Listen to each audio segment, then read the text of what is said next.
Well, I'm sorry. That's not what the Declaration says. Matter of fact, the Declaration is premised on and pretty much begins with the acknowledgement of one simple fact.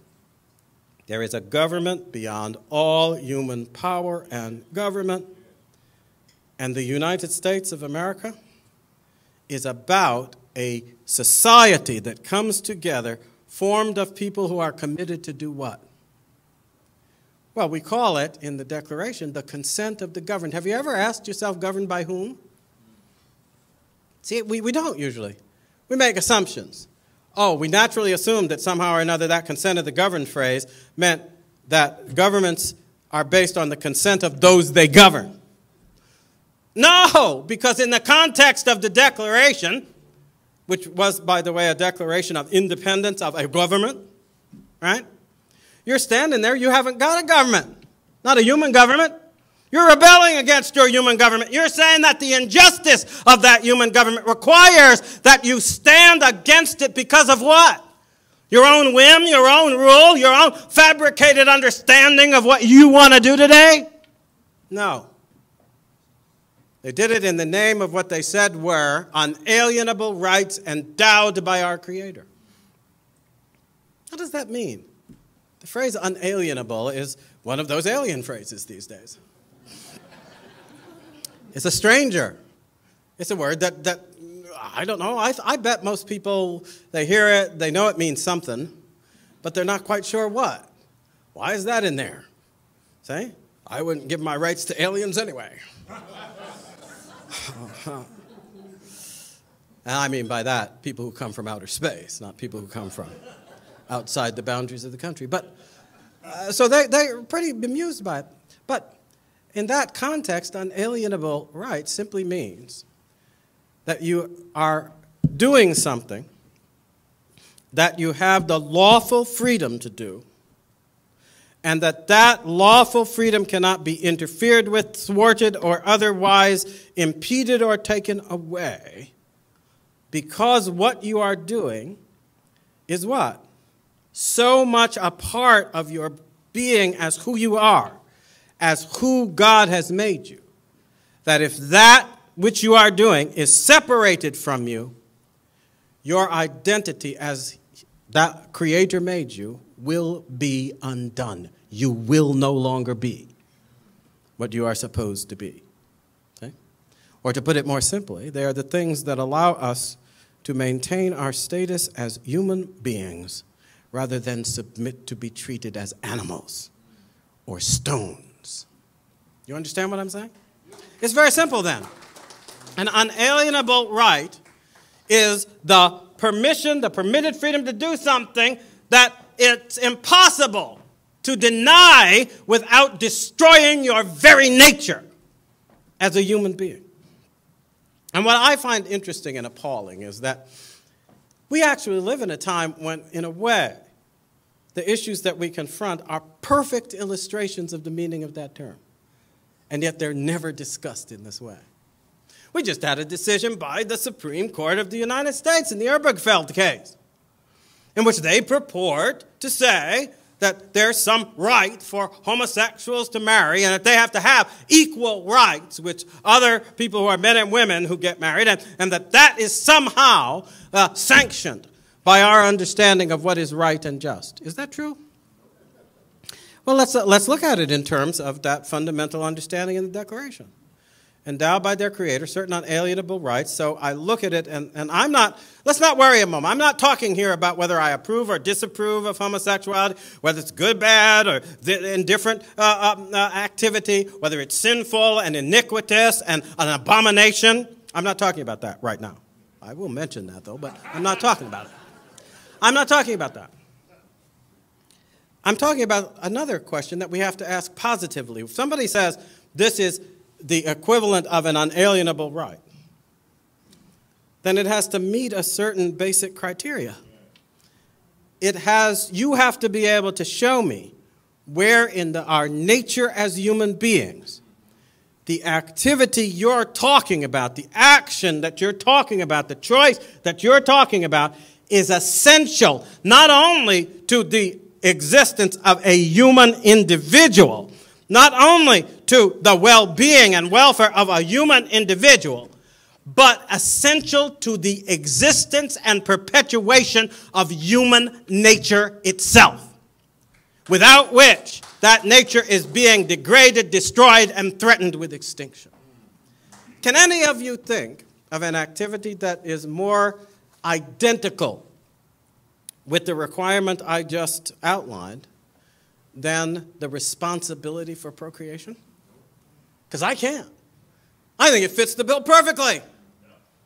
You are both taking care of individuals who come into the world all helpless without your aid.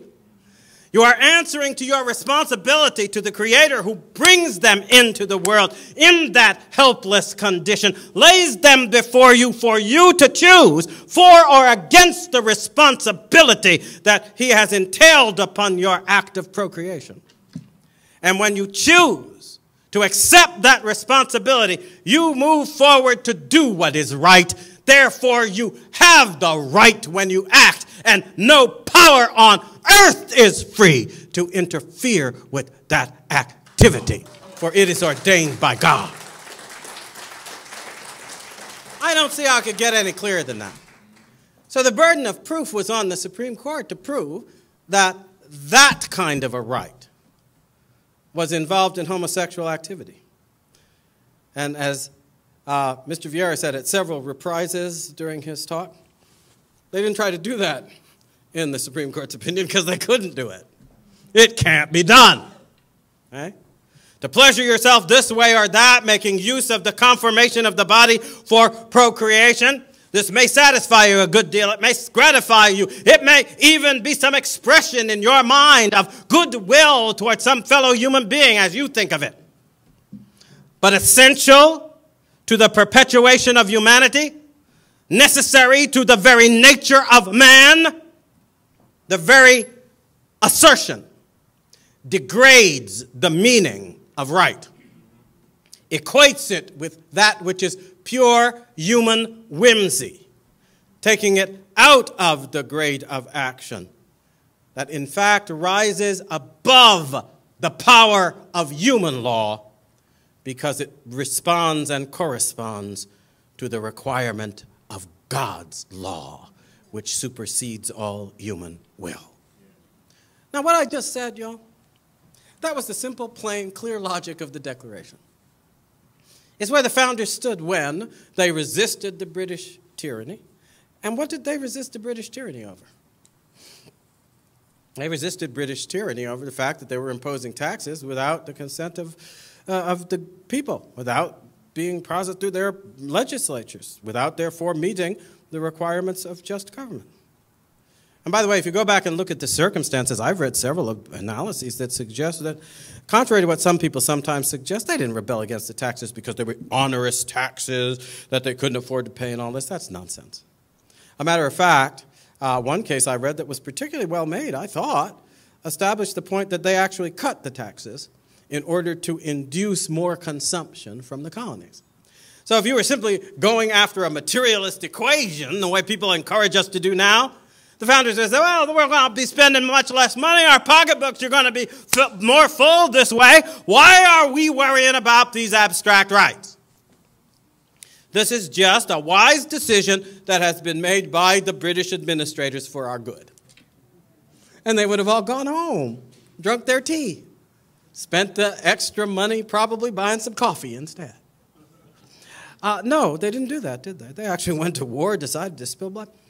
Now, what if the British government had declared, as our Supreme Court recently did, that marrying, having children, raising them up in the way that they should go, and meeting, therefore, your responsibility for the procreation and perpetuation, not just of the human race, but of the human race according to God's understanding of its preservation and good, a benevolent understanding, was, in fact, equivalent to whatever it is that goes on between homosexuals for their own pleasure and gratification.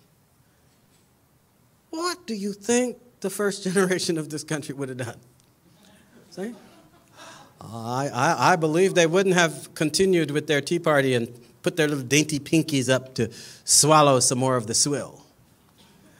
I think they would have gone to war much faster and with far less petitions and remonstrances than occurred in the decade before the War for Independence. What are we doing? Okay?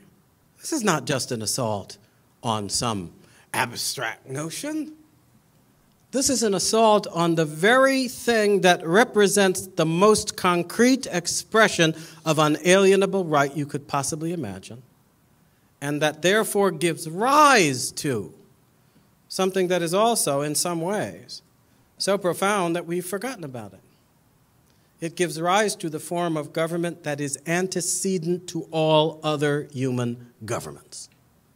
The form of government that prevails when parents deal with their children, and when, for their good, as determined by God Almighty, they make decisions that are intended to preserve and protect and raise up those children so that they can live and take care of themselves and hopefully prosper in the world as God has made them and as He has made the world for them. See? And we've been told that somehow or another, that authority, which comes from God, which is part of what is involved in the unalienable right that's inherent in family life, that can now be overturned by the Supreme Court in a way that cuts off the connection between the institution of marriage and the acquittal of responsibility before God that gives rise to powers and authorities as well as freedom that cannot be subdued or otherwise interfered with justly by any human power whatsoever. You understand what I'm saying here? This decision is a far more egregious attack on the unalienable rights that come to us from God than anything that occurred in the American Revolution. And yet, what have I heard?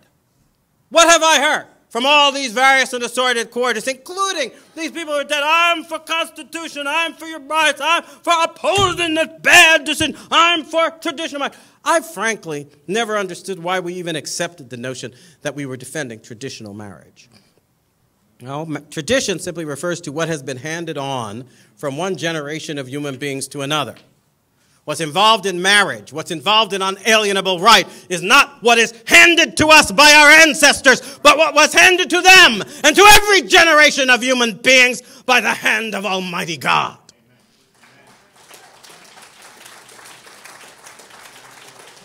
And in that sense, we do not defend tradition. We defend the purest understanding of right and justice, that which inheres in our relationship with the God whose benevolent will informed our existence in the first place, made us what we are. And in that sense, by the way, this is slightly aside, but that is where another relationship between right and freedom exists, but it's more philosophic and I don't usually go into it. To use it, not to dwell on it too much, but I'm always reminded when I think of it of the wonderful image of one of the famous sculptors, I forget, it may have been Michelangelo or one of them, who said that his job, the sculpture was in there, and his job was to free it from the stone. See? His job was to free it. It was already there. And what he had to do was cut away everything that wasn't the sculpture so that it would emerge as what it is. Yes? And in that sense, he actually frees the sculpture, right? But he frees it by recognizing the boundaries and limits of its form, by cutting away at the stone in perfect respect for those boundaries and limits, so that the form that the statue is to take will appear, will be freed from the backdrop of the substance, marble, whatever, that imprisons it, that veils it from our sight. And that is, whether we like to think about it or not, exactly why there are bounds and limits to our nature.